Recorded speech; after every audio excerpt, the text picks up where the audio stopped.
여러분 주변에 혹시 반드시 인연 끊어야 하는 이런 부류의 사람이 있나요?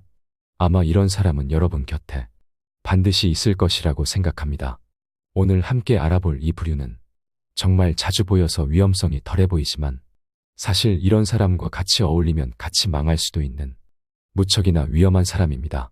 오늘은 여러분과 함께 반드시 인연을 끊고 겸상도 하면 안 되는 사람, 해만 끼치는 사람을 알아보는 법에 대해 알아보려고 합니다. 첫 번째, 남이 안 되기만을 바라는 사람. 우리 주변에서 흔히 보이고 정말 위험한 사람은 항상 남이 안 되기를 바라는 사람이다. 이런 사람은 기본적으로 말을 부정적이게만 하는 사람이다. 이들은 주로 비관적인 시각을 가지고 있으며 모든 상황에서 긍정적인 요소는 언급조차 없이 문제점과 부정적인 면만을 강조한다. 이런 사람과 함께 있으면 긍정적인 에너지가 줄어들고 스스로에 대한 신뢰가 흔들리게 된다. 예를 들어 새로운 무언가를 시도하려 할 때 그들은 응원하기는커녕 어떻게든 안 되기를 바란다. 넌 그걸 못할 거야 혹은 그건 무의미한 일이야 라는 식으로 타인의 의욕을 꺾는다. 이러한 사람들과의 관계는 계속해서 우리를 무기력하게 만들며 결국 스스로를 의심하게 만든다. 인간은 자신을 둘러싼 환경에 영향을 받기 때문에 부정적인 사람과의 관계는 반드시 단절해야 한다. 이런 사람을 오래 두고 있으면 자기 자신의 가능성을 닫고 비관적인 사람이 되고 결국은 같이 망해버린다. 두 번째, 자기만 중요하다 생각하는 사람. 인간관계에서 반드시 멀어져야 하는 두 번째 부류는 자신만을 우선시하는 이기적인 사람이다. 이들은 모든 상황에서 자신의 이익을 먼저 생각하며 타인의 감정이나 상황에는 무관심하다. 이기적인 사람은 필요할 때만 다가오며 도움을 받은 후에는 다시 멀어진다. 예를 들어 본인이 하고 싶은 부탁이 있을 때, 중요한 일이 있을 때만 연락해 도와달라 하고 평소에는 연락조차 하지 않는다면 그 관계는 일방적인 것이다. 이런 관계는 지속될수록 상처를 주고 자신을 소모하게 만든다. 이기적인 사람과의 관계는 결국 우리에게 더 이상 가치가 없으므로 반드시 끊어내는 것이 바람직하다. 세 번째, 안 될 이유만 찾는 사람. 성공하는 사람, 잘 풀리는 사람은 될 이유를 찾는다. 만일 안 될 것 같더라도 그럼 어떻게 하면 할 수 있을까를 생각하고 결국 자기가 원하는 것을 이뤄낸다. 하지만 안 될 이유만 찾는 사람은 문제를 해결하려 하기보다 문제 자체를 강조하며 다른 사람의 의욕과 자신감을 꺾는 결과를 낳는다. 이러한 사람들과의 관계는 개인의 성장과 목표 달성에 큰 장애물이 될 수 있다. 안 될 이유를 찾는 사람들은 도전과 변화를 두려워한다. 새로운 기회가 생겼을 때 그들은 먼저 왜 그 일이 실패할 수 있는지, 어떤 장애물이 있을지를 논하며 그 일의 긍정적인 가능성은 전혀 고려하지 않는다. 누군가가 새로운 사업을 시작하려 할 때 그들은 이건 너무 위험해 혹은 경제 상황이 좋지 않아서 안 될 거야 라는 말을 반복한다. 이들은 문제를 해결하기 위해 노력하기보다는 미리 실패를 예상하고 포기하려 한다. 안 될 이유만을 찾는 사람들과 함께 있으면 스스로도 점점 더 회의적이 되고 도전에 대한 두려움이 커진다. 그들의 끊임없는 부정적 반응은 도전할 의지를 꺾으며 무언가 새로운 일을 시도하는 것 자체를 비합리적으로 느끼게 만든다. 또한 이들은 타인의 성과나 성공 가능성에 대해서도 냉소적인 시각을 가진다. 만약 누군가가 변화하기 위해 노력하고 있다면 그들은 너가 그걸 할 수 있을 것 같냐? 혹은 야 시간 낭비야 그럴 시간에 이런 거 해라는 식으로 조언을 가장한 비판을 던진다. 이는 상대방의 자존감을 서서히 무너뜨리며 스스로에 대한 확신을 잃게 만든다. 안 될 이유를 끊임없이 듣다 보면 우리는 점차 더 작은 목표만을 추구하게 된다. 이런 사람들과의 관계에서 가장 큰 문제는 긍정적인 피드백을 거의 기대할 수 없다는 점이다. 안 될 이유만 찾는 사람은 긍정적인 동기를 제공하지 않는다.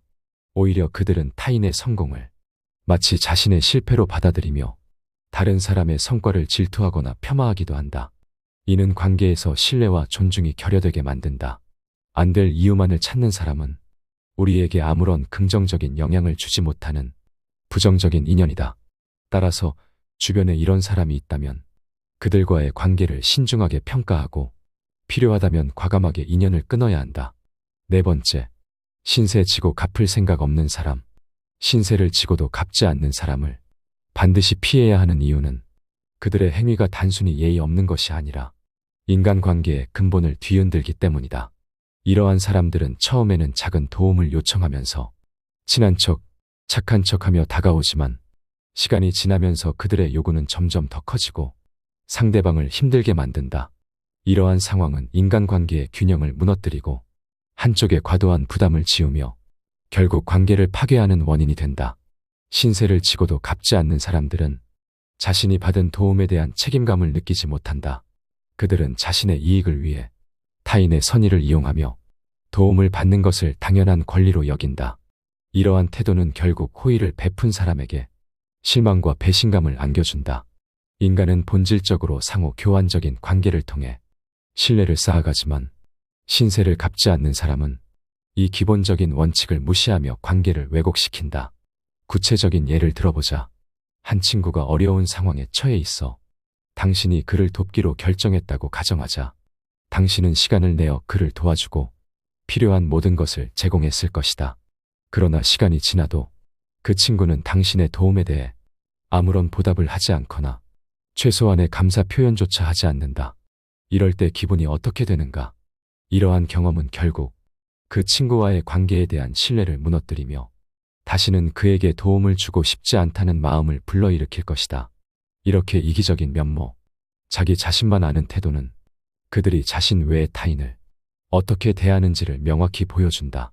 이러한 사람들은 타인을 도구로 삼아 자신의 필요를 채우려 하며 타인의 호의에 대해 아무런 의무감을 느끼지 않는다. 신세 지고도 모른 척하고 감사할 줄 모르는 사람은 반드시 피해라. 5번째, 자기 하고 싶은 것만 강요하는 사람. 반드시 인연 끊어야 하는 사람은 자신의 욕망을 이루기 위해 타인에게 그것을 함께 하자고 억지로 강요하는 경우가 많다. 그들은 자신의 욕구나 필요를 다른 이들에게 부과하며 그로 인해 자신과 타인이 함께 이득을 본다고 주장한다. 그러나 여기에는 위험이 내포되어 있다. 이러한 관계는 쉽게 불균형해지고 결과적으로 한쪽이 다른 쪽의 자유를 침해하는 상황으로 이어질 확률이 높다. 상대의 요구를 무조건 수용하는 것은 자칫 우리의 자아를 잃게 만들 수 있다. 자신의 욕망을 강요하는 사람들과의 관계는 심한 피로감을 유발한다. 그들은 자신이 하고 싶은 것을 무조건적으로 하려 하고 상대방의 의견은 묵살한 채 그것을 다른 사람에게도 똑같이 요구한다. 이런 요구는 필연적으로 타인의 의견이나 감정을 무시하게 되며 상대방의 개인적인 시간을 침해하는 결과를 낳는다. 예를 들어 친구가 취미 생활을 함께 하자고 지속적으로 요구할 때 우리는 그것이 하기 싫을 수도 있다. 하지만 이러한 상황에서 우리는 타인의 기대를 충족시키기 위해 자신을 희생하게 되는데 이는 우리의 정신적, 정서적 건강에 악영향을 미칠 수 있다. 결국 이런 관계에서 벗어나는 것이 우리의 삶의 질을 향상시키는 길이 될 수 있다. 또한 자신이 하고 싶은 것만을 강요하는 사람들은 종종 그들의 욕구를 타인의 삶에 우선시한다. 그들은 자신이 추구하는 것이 최선이라고 믿으며 이를 정당화하기 위해 타인의 삶에 적극적으로 개입하려 한다. 이러한 행동은 결국 상대방의 자유를 제약하며 심지어는 그들의 인생의 방향까지도 바꾸려는 매우 오만한 시도로 이어질 수 있다. 그렇기에 자신이 하고 싶은 것만을 강요하는 사람들과 거리를 두는 것은 매우 중요하다. 6번째, 밥 얻어먹고 커피조차 안 사는 사람. 사람들과의 관계에서 중요한 요소 중 하나는 상호주의다. 상호주의는 서로 주고받는 관계를 통해 신뢰를 쌓고 관계를 발전시키는데 상당히 중요한 역할을 한다. 하지만 이러한 상호주의가 무시되는 경우 관계는 일방적으로 변질되며 결국 불균형과 불만이 쌓이게 된다. 밥을 얻어먹고도 커피 한 잔 사지 않는 사람과의 관계가 바로 그런 경우다. 이러한 행동은 단순한 무례함을 넘어서 그 사람의 근본적인 가치관과 태도를 반영한다고 볼 수 있다. 밥을 얻어먹고 커피를 사지 않는 사람은 타인의 호의를 당연하게 여기는 경향이 있다. 이는 상대방의 배려나 노력을 전혀 인정하지 않는 태도에서 비롯된다. 예를 들어 누군가가 당신에게 밥을 사줬다면 이는 단순히 돈을 지출한 것이 아니라 그 사람의 시간과 에너지를 쓴 것이다.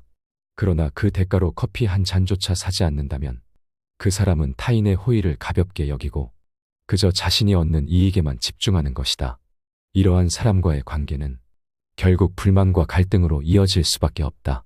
이러한 사람들은 종종 이기적인 성향을 가지고 있다. 밥을 사주었을 때 작은 성의조차 보이지 않는 것은 그 사람의 마음속 깊이 자리 잡은 이기심을 드러내는 것이다. 그들은 자신의 이익을 최우선으로 생각하며 타인의 감정이나 상황은 고려하지 않는다. 어떤 사람이 반복적으로 밥을 얻어먹으면서도 한 번도 커피를 사지 않는다면 이는 단순한 실수가 아니라 의도적인 행동일 가능성이 크다. 이들은 항상 자신이 얻는 것에만 집중하며 타인에게 무엇을 줄 수 있는지에 대해서는 무관심하다. 이런 행동은 그 사람의 관계에 대한 태도를 나타낸다. 관계는 주고받는 것이며 이는 단순히 물질적인 것이 아니라 정서적인 교류도 포함한다. 이런 사람은 인간관계의 본질을 이해하지 못하고 타인을 단순히 자신의 필요를 충족시키기 위한 이용에 먹을 수단으로 여긴다. 이런 태도를 가진 사람과의 관계는 지속될 수 없다. 시간이 지날수록 불균형이 커지고 결국에는 관계가 깨질 수밖에 없다. 7번째, 분명 거절했는데 계속 부탁하는 사람. 누군가에게 부탁을 한다는 것은 그 사람의 시간과 노력을 요구하는 것이다. 그래서 상대방에겐 거절할 권리가 있고 상대방이 거절했을 때는 아쉬워하며 들러붙기보다는 그 의사를 존중하는 것이 기본적인 예의다. 하지만 일부 사람들은 이런 예의를 무시하고 계속해서 부탁을 한다. 이런 행동은 여러 가지 문제를 일으킨다. 먼저 상대방의 의사를 무시하는 것이 문제다. 아니오라는 대답을 듣고도 계속 요구하는 것은 상대방의 결정을 인정하지 않겠다는 뜻이다. 게다가 이런 행동은 상대방의 시간과 에너지를 빼앗는 것과 같다. 거절했음에도 반복되는 부탁은 상대방에게 큰 부담이 된다. 같은 대답을 해야 하는 스트레스와 심리적 압박감은 상대방의 일상을 방해하고 크게 불편하게 만든다. 특히 문제는 이런 행동을 하는 사람들 중 일부는 자신의 태도가 잘못됐다는 것을 깨닫지 못한다는 점이다. 그들은 종종 좋은 것이니까 당신을 위해서라는 말로 자신의 행동을 정당화하려 한다. 하지만 이것은 자신이 원하는 것을 관철시키기 위한 핑계일 뿐이다. 어떤 사람들은 거절을 협상의 시작점으로 여기기도 한다. 노라는 대답을 들으면 더 강하게 요구하는 경우도 있다. 이들은 상대방이 지쳐서 결국 자신의 요구를 받아들일 때까지 계속 압박한다. 이는 상대방의 의지를 꺾고 자신의 뜻을 관철시키려는 태도와 같다. 이런 행동은 상대방이 쉽게 마음을 바꿀 것이라는 잘못된 생각에서 비롯된다. 이는 상대방의 의지와 판단을 무시하는 처사이다. 또 다른 문제는 지속적인 부탁이 상대방에게 죄책감을 유발할 수 있다는 점이다. 반복되는 부탁을 거절하다 보면 내가 너무 냉정한 걸까라는 생각이 들 수 있다. 하지만 이러한 감정은 부탁하는 사람의 잘못되고 반복된 행동으로 인해 생긴 불필요한 감정이다. 이런 사람들과 깊은 관계를 맺으면 우리의 경계가 침범당하고 원치 않는 요구에 시달리게 될 가능성이 높다. 모든 관계에는 적절한 타협과 배려가 필요하지만 그것이 일방적인 강요와 침해로 이어진다면 절대 건강한 관계가 아니다. 따라서 이런 특징을 가진 사람들과는 거리를 두고 자기의 경계를 확실히 지키는 지혜가 필요하다. 8번째, 돈 있는 사람이 당연히 베풀어야 된다고 생각하는 사람. 돈을 많이 벌게 되면 주변에서 종종 이런 말을 듣곤 한다. 내가 돈을 많이 벌잖아. 내가 사야지. 이런 말을 들을 때마다 사람들은 돈이 많다는 이유로 베풀어야 한다고 생각하는 것 같다. 너는 돈이 많으니까 당연히 베풀어야 해. 또는 나는 너보다 돈을 덜 벌기 때문에 내가 나에게 밥을 사거나 선물을 하는 것은 당연한 일이야. 이런 식으로 말하는 사람들을 보면 때로는 그런 생각이 상대방에게 어떤 인상을 줄지 고민하지 않는 것 같다. 돈을 벌었다고 해서 무조건 베풀어야 한다는 생각은 조금 다른 방향으로 생각해 볼 필요가 있다. 사실 돈을 많이 벌었다는 것은 그만큼의 노력과 시간을 투자했다는 의미다. 그 시간과 노력에 대한 존중도 필요하다. 누군가에게 무언가를 베푸는 것은 아름다운 일이지만 그것이 당연시되어서는 안 된다. 베푸는 행위는 마음에서 우러나와야 하며 받는 사람도 그 마음을 소중히 여겨야 한다. 무엇보다 중요한 것은 서로를 존중하는 마음이다. 돈이 많다고 해서 무조건 베풀어야 한다는 생각보다는 서로의 상황을 이해하고 존중하는 태도가 더욱 중요하다. 베푸는 것도 받는 것도 마음에서 우러나오는 감사함이 있어야 한다. 이러한 마음가짐이야말로 진정한 의미에서의 나눔이라 할 수 있다. 결국 돈을 많이 벌었다고 해서 무조건 베풀어야 한다는 생각은 다시 한번 생각해 볼 필요가 있다. 돈을 벌었다는 것은 그만큼의 노력과 시간이 들어간 결과이며 베푸는 행위는 마음에서 우러나와야 한다. 서로를 존중하고 감사하는 마음을 가지고 나눔을 실천한다면 그것이 진정한 의미에서의 나눔이 될 것이다. 9번째, 대화의 핀트가 묘하게 어긋나는 사람. 대화가 잘 안 되고 딴소리만 하는 사람이 있다. 이런 사람들과 대화하는 것은 처음에는 아무 문제가 없는 것 같이 보인다. 하지만 이런 사람들과 얘기하는 시간이 지나면서 본래의 주제에서 벗어나 다른 이야기를 하는 사람들이 있다.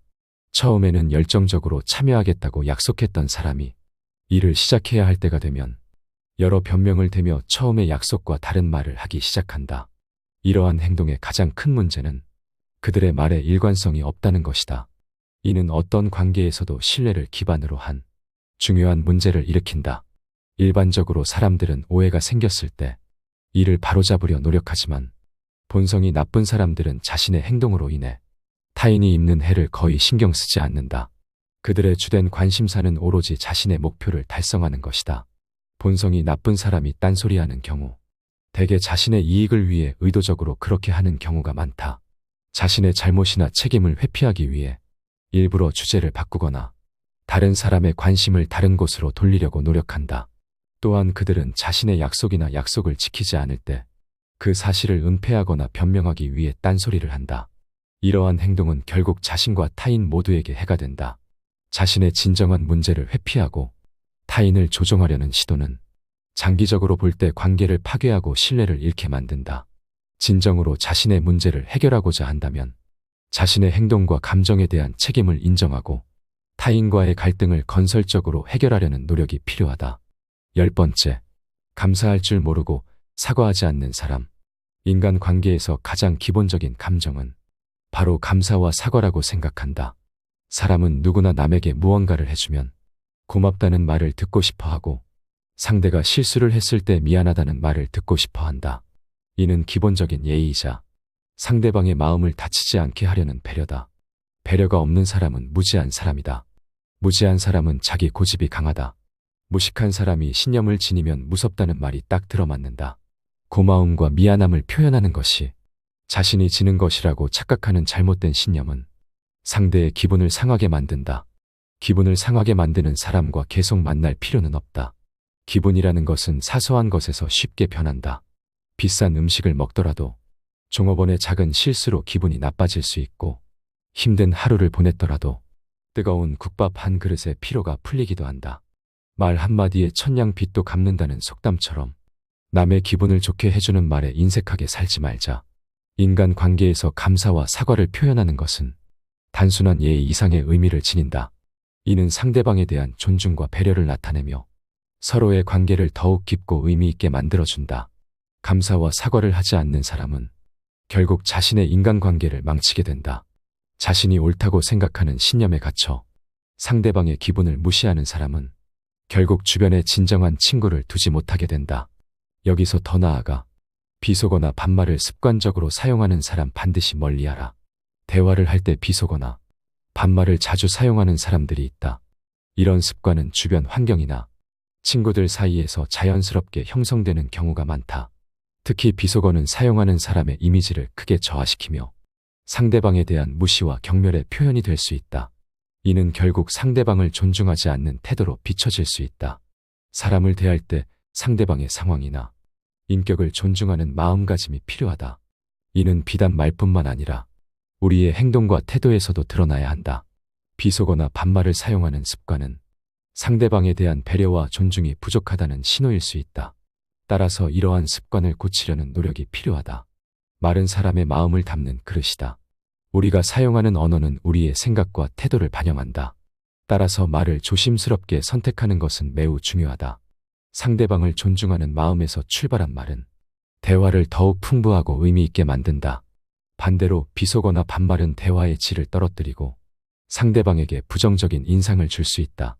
우리가 일상에서 사용하는 언어는 우리의 인격과 가치관을 반영한다.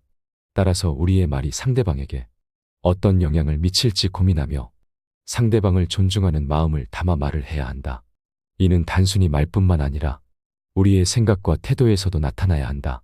상대방을 진심으로 존중하고 배려하는 마음이 있다면 자연스럽게 우리의 언어 사용도 변화할 것이다.